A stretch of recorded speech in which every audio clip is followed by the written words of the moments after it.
na pinaghirapan ay may kapalit na tagumpay. Tagumpay na hindi matutumbasan ng yamang pangmaterial. Kayamanang hindi maaaring maigupo ng anumang unos na darating sa buhay naming mga kabataan.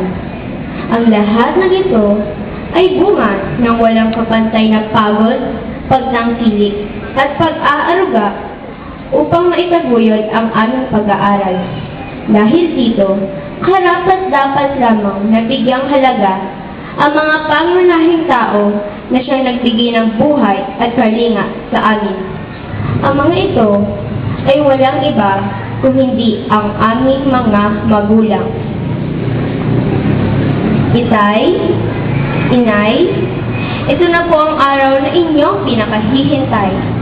Ang araw ng pagtatapos. Buong puso po naming inihahandog ang diploma na masisilbing katibayan ng inyong pagsisikap upang itong inyong mga anak ay malayang makahakbang ng pasulong patungo sa maaliwalas na kinabukasan. Mga magulang, palakpakan po natin ang ating mga anak at maluwalhati nilang natapos ang 6 na taong pag-aaral sa